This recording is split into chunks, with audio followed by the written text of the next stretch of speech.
I was wondering if it is true. So what we're going to Ayun o, si expect Doc. is for the PNP to get out of Yeah. KOJC. It's a long overdue, no? Yung kanilang, kung talagang lilisanin na nila ang KOJC Religious Compound.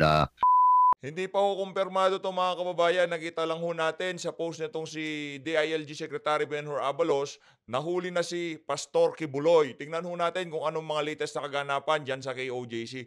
Kung nahuli na ho itong si Pastor Kibuloy, naku po, napakalaking balita nito. At sana, sa pagkakahuli na yan, itong si Pastor Apollo Kibuloy, tantanan na ho nitong si Torre, itong mga miyembro ng KOJC at magsialisan na sila dyan sa KOJC compound. Pero bago ho natin panoorin yung pinaka-latest na kaganapan na yan dyan sa Pilipinas nating mahal. Kung bago lang ho kayo sa page update, isang like at isang subscribe lang ho. Sobrang saya na ho natin dito.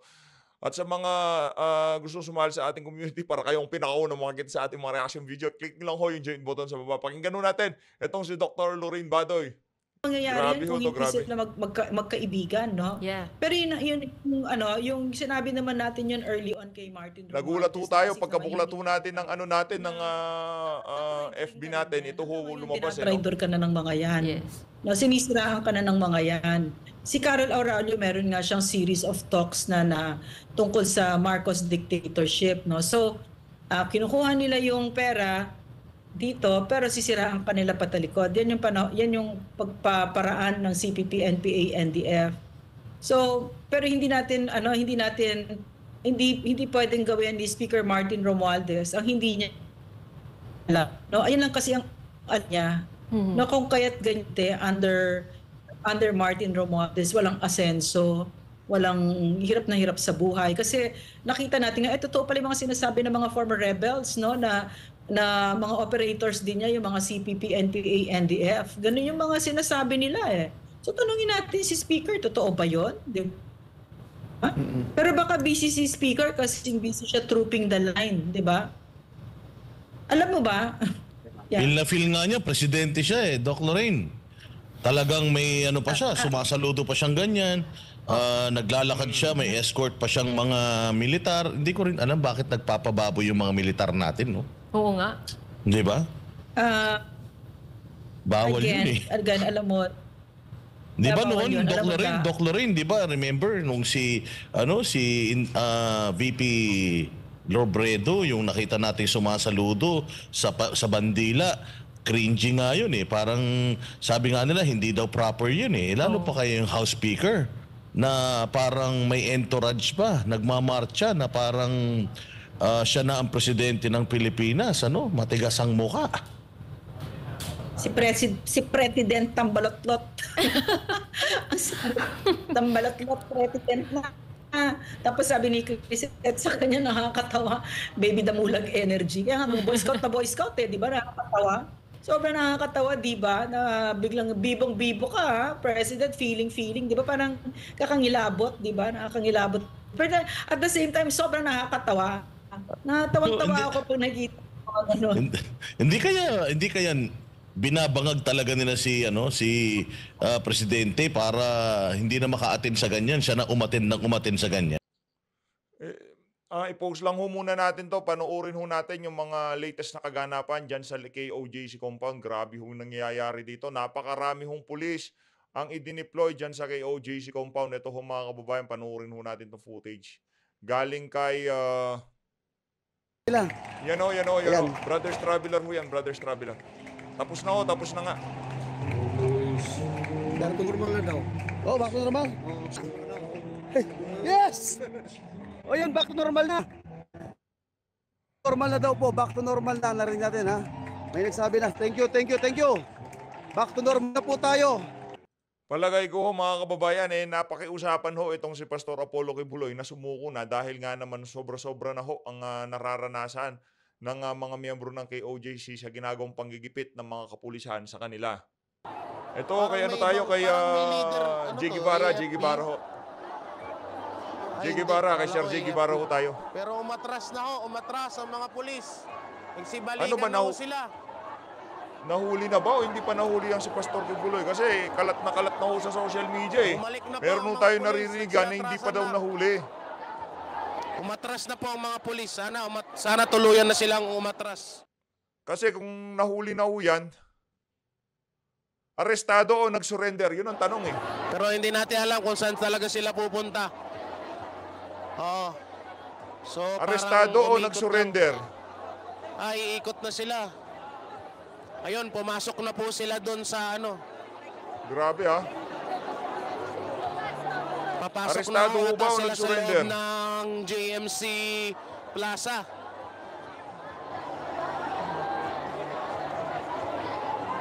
So pinalitan, nagpalit lang. So nawala, tapos pinalitan ng mga nasa labas na pulis. Ewan ko lang kung anong ano. Hindi ko lang po alam kung anong mission nila na or anong utos sa kanila. Pero nagsialisan po. Sa tingin ho natin mga kababayan, talagang ano yan, sumuko yang si Pastor Kibuloy. Kung sakali man ano ho yan, hindi ho nila nahuli, bagkus talagang sadya na hong sumuko dahil nahihirapan na ho siguro yung mga miyembro ng KOJC, no? Nagsialisan ang mga kapulisan. Yung SAP po, nasa harapan pa rin pero malayo po sila sa mga tao. Yung SAP nandun sa katedral. Ayun sila, nasa katedral sila, yung SAP. Yung mga pulis nagsialisan na ho. Pero hindi natin alam kung ito ba ay strategy o talagang aalis sila ngayon. Nagre-reconnecting tayo. Ayan na, nagsisialisan ng mga pulis. Ayan o, ayan o. Lipat tayo ng pwesto, nagre-reconnecting. Ang naririnig nyo ho yan yung si Jay Guevara, no? Si Yan, Jay wala Guevara na ho pong yan, mga Jay Guevara. pulis dito sa harapan.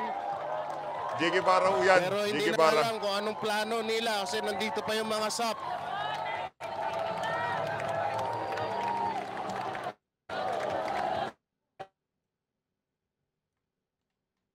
Dito, yung sa katedral at yung ibang mga pulis nagsiatrasan na ho. Pero wag ho tayo pakasiguro kung Kasi kaya tinatanong ho natin kung sumuko ba siya o talagang natiklo siya. Kasi sa 16 days, sa 15 days na pananatili dyan ng pulis, hindi ho nila nahuli ang si Pastor Apollo Kibuloy. Kaya pa ho niya yung patagalin. Ha? Kung gugustuhin niya, kasi imagine, napakatagal ho niyang 16 days, di ho siya nakikita. Pagka nagkataon, no, ibig sabihin, hindi naman ho talaga nahuli nitong si Torre, yang si Pastor Apollo Kibuloy. Talagang sumuko lamang ho siya sa kadahilan ng sigurong nakikita niya ng hirap na yung kanyang mga miyembro ng KOJC. ano po ang plano nila. So yung iba nagpicture-picture pa sila. Nakakakuha nyo pang magpa-picture sa ganyan.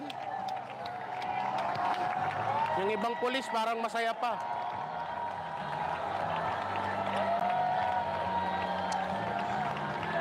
Pumapalakpak yung ibang pulis, hindi natin alam kung bakit. Hindi kasi Feeling ko natin, may fake news kasing Saan ba sila Toto? Wait lang. baka hindi pa ho alam nitong si Jay Guevara yung dito sa portion ng video na to. No, kasi binalik ho natin. Tayo, mag-interview tayo.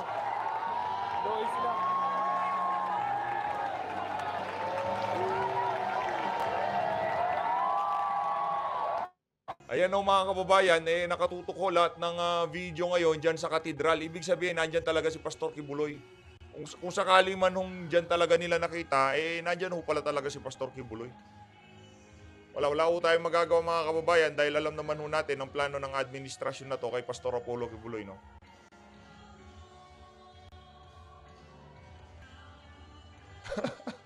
Ano ba, nahuli na ba o hindi pa nahuli? Ano to, peaceful retreat nitong mga tauhan nitong si Benhur Abalos or what? Kasi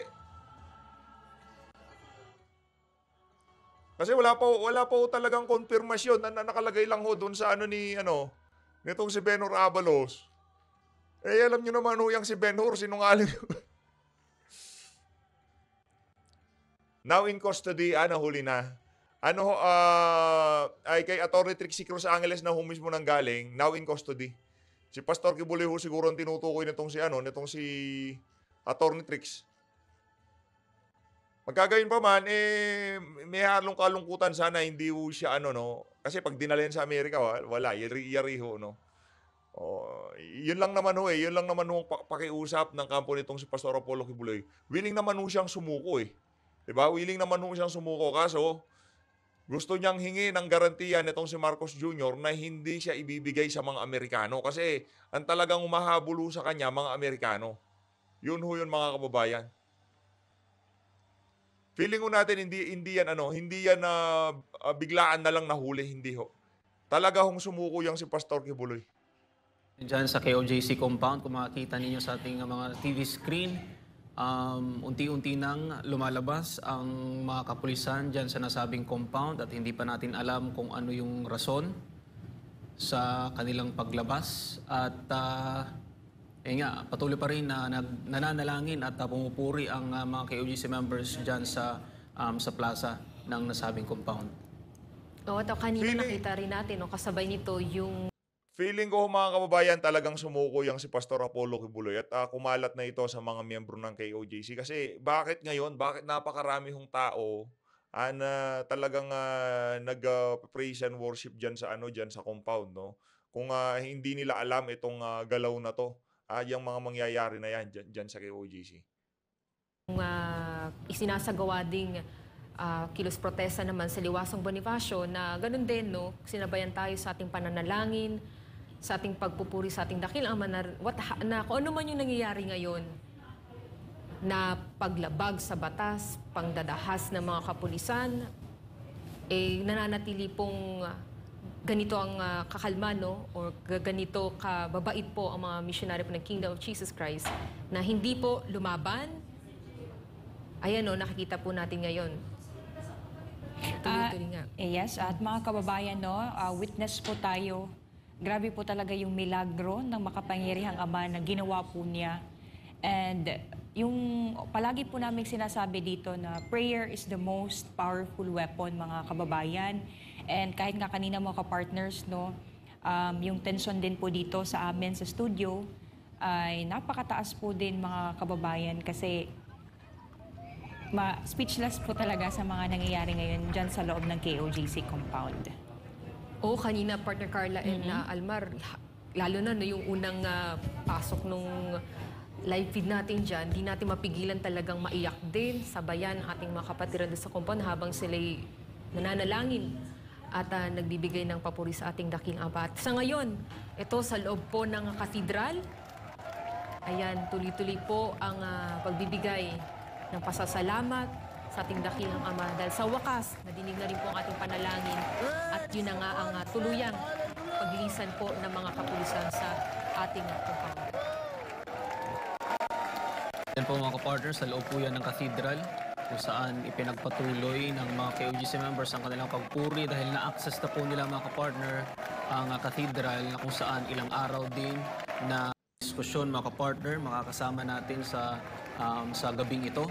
Nasa linya pa rin ng ating komunikasyon via Zoom si Dr. Lorraine Badoy at si Sir Ibi Hugalbot, mga kapartner, nandito. Makakasama natin via Zoom din. Sir, magandang gabi at Dr. Lorraine, Pakinggan natin magandang gabi po. si Doc Badoy ho. Hi, magandang gabi. Hi, good Doc, evening. magandang gabi. Yes. Yeah. Good evening, Almar, Ina, Elmer. So, Elmer, may tatanong ako kasi may breaking news daw na in-announce na na-capture si Pastor. Can we confirm that? Dr. Rain, we cannot confirm yet, no? Hinihintay pa rin po namin tugon ng aming lawyer, so hindi pa po namin yan masasagot. Okay. All right. Okay, so nothing official at this point. So I was wondering if it is true. So what we're going to expect is for the PNP to get out of KOJC. Correct. And definitely, Dr. Rain, regardless, no, kung sumurrender man o nahuli nila, tuloy naman po ang ating laban dito kasi again, no, lalo na yung sinisigaw po doon sa Liwasong Bonifacio, ay sisingilin po natin si Bongbong Marcos Jr. dahil ginamit niya ang buong PNP para po labagin ang lahat po ng karapatan ng miyembro ng Kingdom of Jesus Christ. Kasi once again, diyan na ho magkakaalaman kasi tapos na, di ba? Tignan ho natin kung tama ba ang ginawa nitong mga kapulisan na to ng pang-aabuso sa karapatan nitong mga miyembro ng KOJC noong kinubkub ho nila yung compound. Tignan ho natin. Hindi lamang po ito about kay Pastor, ito po ay about sa pagiging abusado ng gobyerno.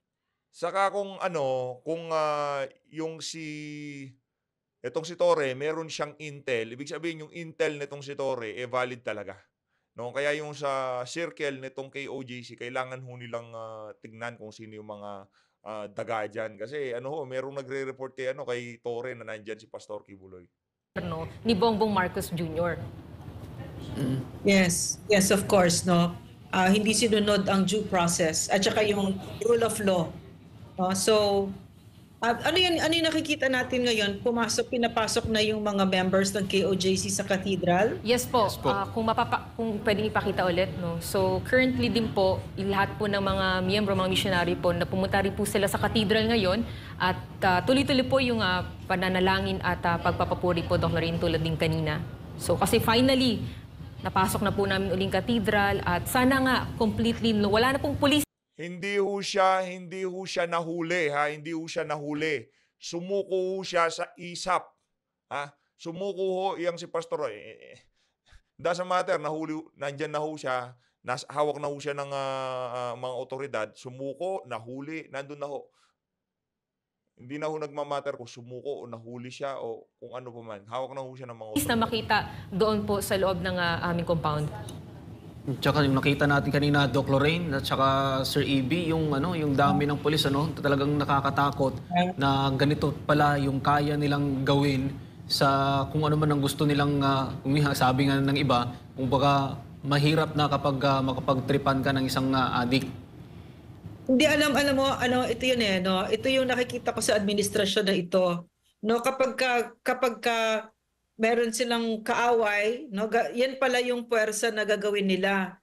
Pero pag yung president mismo, ang may nilalabag na batas na inilalabas natin na nagde-demand tayo, nagko-cocaine ka ba? Or ano ba itong mga smuggling na ito? Hindi ginagamit ang batas sa kanya, di ba? Exempted sila.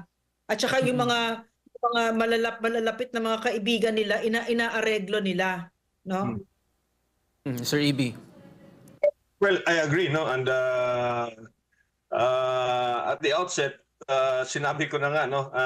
This is already tantamount to hostage taking, no? Ilang beses ko nang sinabi sa mga interview ko dito sa SMNI na ang gagawin ni na Torre, yung yung exit plan nga nila is to take hostage all the members of KOJC, hoping, no, or forcing Pastor Kibuloy to come out and voluntarily surrender kahit na nga hindi pa exhausted yung lahat ng mga legal remedies na tinatrabaho ng kanyang legal counsel, no? At kung totoo man itong nangyayari na nag-surrender nga si Pastor Kibuloy at ang sabi-sabi ay doon sa ISAF nga, it means to say na wala talaga dyan si Pastor Kibuloy sa KOJC compound at failure talaga si Torre at ginawa lang talaga siyang instrumento, no, a blunt instrument of force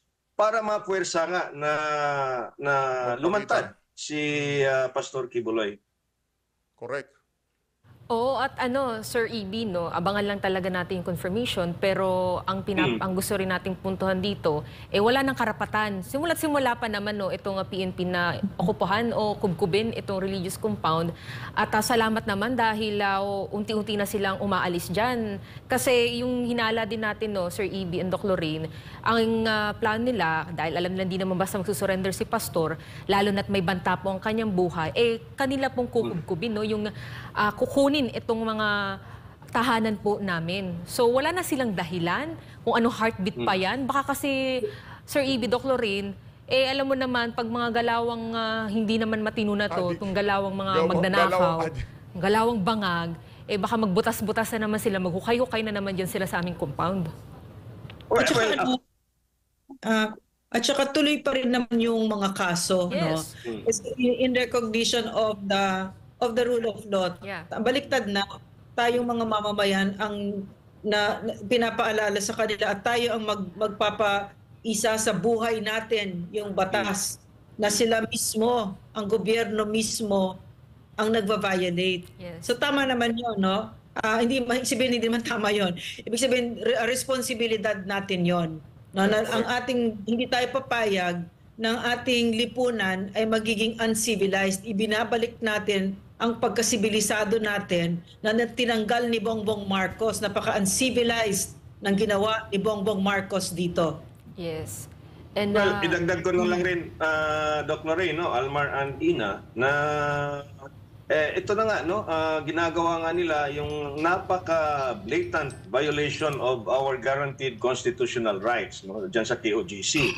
At whether or not nag-surrender si Pastor, nandyan pa rin yung katotohanan na ang saligang batas ay talagang niyurakan nila ng todo-todo. At hindi na nga natin maintindihan na ito pang mga tao tulad ng PNP na sumumpa na protektahan ang mga karaniwang mamamayan ay siya pang nag-violate ngayon. And tuloy pa nga rin yun ang ikinagbabahala ko lang nga na baka nga meron na naman silang ibang kasong isasampa at magiging excuse na naman din yan upang ipagpatuloy nila yung ginagawa nila dyan sa kingdom. Yan ang dapat pantayan. Correct. And Sir Evie, Doc Lorraine, mga kapartner, no, makakasama din natin via Zoom si Sir Jay Sonza. Sir Jay? Magandang gabi sa inyo, magandang gabi Doc, magandang gabi sa iyo Evie. Magandang gabi po sa inyong lahat. Sir, paunang anong reaction mo ngayon, no, dito sa paglayas na nga ng mga kapulisan, no, matapos talaga yung tapatan yung pagdarasal, talagang taimtim na na hakbang ng mga missionary ng Kingdom of Jesus Christ. It's a long overdue, no? Yung kanilang, kung talagang lilisanin na nila ang KOJC Religious Compound, alam naman natin from the very start, illegal yung kanilang invasion, occupancy, at saka yung desecration nila sa place of worship, no? Illegal ho talaga, illegal. Illegal. Ano tawag ito? Halos wala nga tulog lahat ng mga tao dito sa Davao. Gawa ng kagabi pa natin natanggap pagkatapos ng kanilang command conference na lulusob sila. Primero, ang kanilang target was 12 o'clock kagabi. Tapos, minove nila into 5 o'clock in the morning. So, apparently, kulang yung nila, yung kanilang pagpaplano siguro. They decided, at saka parang may resistance sa Doc dahil may mga ilang nakausap tayo mga opisyal, no, junior officers, na ayaw sumunod sa hindi dumating sa kampo, yung ibang galing pa sa ibang probinsya. So, they delayed it. Finally, kaninang 12 o'clock ng tanghali, inatanggap nga natin yung information galing sa loob ng katitipan na papasok talaga sila ng alauna at ang kanilang plano nga ay mandahas at kung manglalaban ay huhulihin. In fact, they assigned 500 policemen as arresting officer kanina, no? Kaya ang usapan talaga kanina, kahit anong mangyari, walang manlalaban para wala silang dahilan. Kasi ang objective talaga ni Torre kanina ay palabasin ang lahat, no, ng non-police personnel dyan sa loob ng compound and for them to take over the entire property. Sa tingin ho natin, yan ho naging dahilan dyan sa breaking news na yan. Wala pa ho talaga tayong kumpirmasyon.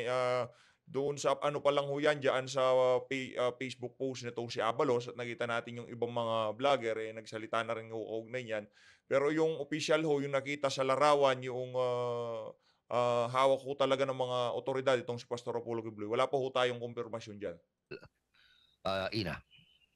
You know what? I also think, no, that if indeed that si Pastor ay nag-surrender, no, or whatever it is, no, it's not over. And what I want to point out, apart from yung fact na ginahasa yung saligang batas at yung mga karapatan nating lahat dito, ang showcase niya ay yung incompetence ng Marcos administration. Correct. Kailangan mo ng 5,000 para mangyari yan. Mga 5,000 polis na nagkakakabot lang ng mga tiyan nila dito at nagkakalat lang dito sa KOJC. Parang nakita mo yung pag-iisip, ang labo, di ba? Anong klaseng pag-iisip, di ba? So that gross incompetence, and again, no, he's so not fit to lead. He's not an executive at all. And may he plead, As a matter of Yeah. fact, ang sabi Yes, ng go ahead. mga kausap naming mga graduate ng PNPA, nahiya nga sila dahil doon Yeah. pala nagtapos itong mamang ito. Sabi nga ang word na narinig ko simula pagkagabi, this man has no place dyan sa PNP kasi nasira ang dangal nila lahat eh. Oo. Imagine mo, inaalagaan nila. Boss Jay, no, Doc Lorraine, Ina and Almar, maidagdag ko lang rin no, ang sinabi ni Doc Lorraine kanina na incompetence of this government. Pero makikita mo rin the audacity of General Torre na matapos yung Senate hearing, nag-press con pa siya at he was threatening to do what he would have did kanina. With more Talagang impunity. With more impunity. With impunity, Yeah. the audacity, which proves na yung mga orders sa kanya ay galing sa pinakamataas na posisyon sa gobyerno, all the way to Malacanang. Correct. Tsaka hindi na mabubura, Sir AB, Sir Jay at Doc Lorraine, hindi na ito mabubura sa kasaysayan kung gaano sila kabastos, yung konstitusyon, hindi nila nirespeto, yung karapatang pantao, talagang sinaula nila yung ating mga kababayan dyan sa Itong si Ma'am Pam talagang ramdam ho natin ang galit niya dito kay Benhur Abalos. Teka lang ho mga kababayan. Sang-ayon naman ho tayo dito sa sinabi na to. Talaga na mga masyado hong paepal ngayon itong si Abalos, no. Yung pagiging grabber ho niya talagang nagsusumigaw diyan sa pag-surrender Linawin ho natin. Pag-surrender ni Pastor Apollo Kibuloy. Ibig sabihin kung ayaw niya magpakita, hindi ho talaga siya magpapakita. Kaso, kagaya na lamang ho nung nakarating sigurong intel sa kanila na talagang susugurin ang buong compound at paaalisin lahat ng hindi police dyan sa compound. Yun na ho siguro naging, naging deciding moment nga kay Pastor Apollo Kibuloy para sumuko na, no? sa Davao City, dyan sa KOJC. Yes. Alam mo, yes. Go ahead, Doc. Nalulungkot ako talaga ngayon. Nalulungkot ako kung totoo 'yan, no, kasi pero sa isang banda rin, no, matetest ulit natin ngayon, no, yung extraordinary rendition. Bibigay niyo ba si Pastor sa Amerika, 'di ba? Tingnan natin kung ano ang mangyayari dito. Kaya let's just move forward kung totoo ito, and let's see. Now there's more that's going to be, meron yung sinasabi na more will be revealed. Yes. Right. More will Yes. be revealed. So, let's see. On the other hand, Doc Lorraine, Sir EB, and Sir Jay, no, itong mga pulis naman na na-destiny dito sa ating compound, I'm sure iba na ang pananaw nila sa ating gobyerno ngayon at sa amin din po dito bilang mga missionary, no? I mean, sa kabuuan, di ba? Sila mismo naging witness din kasi. Ito na nga, Ina, no? Almar, Doc Lorraine, and Boss Jay, no? Ang nangyayari sa QJC, hinubaran, no? The government, the administration of Bongbong Marcos has been stripped naked of Correct. what it truly is, no? At alam ng mga kapulisan natin yan, alam na yan ng milyon-milyon na Pilipino na nagmo-monitor at nakapanood sa mga pangyayari dyan, no? Again, if there is a silver lining, ito na nga, no? You were made, the KOJC members and the KOJC itself and Pastor Kibuloy, kayo yung ginawang sacrificial lamb, no? Kayo yung ginawang instrumento para mamulat, no, ang buong bansang Pilipinas. At yun na nga ang mga nasa institusyon natin, katulad ng PNP at AFP, na ang gobyernong ito ay ginagamit silang instrumento sa pamumulitika nila at yung hangarin nila nga na magpatuloy ang kanilang rehimen hanggat kung saan gusto nila. Alam mo, maraming na-reveal dito, no, na mahalaga na hindi na dapat ito natin makakalimutan, no? Hindi na makakalimutan kasi digital is forever, So hindi makakalimutan ng tao yung si Bongbong Marcos, sinasabi niya na walang baril, walang tear gas, walang karahasan na nangyari. So nagpapasalamat tayo sa event na ito, no, na nangyaring ito kasi lalo pang nahubaran ang isang pangulo na hindi na talaga namumuno, di ba? He's so out of touch. At saka the people around him very clearly don't already include him.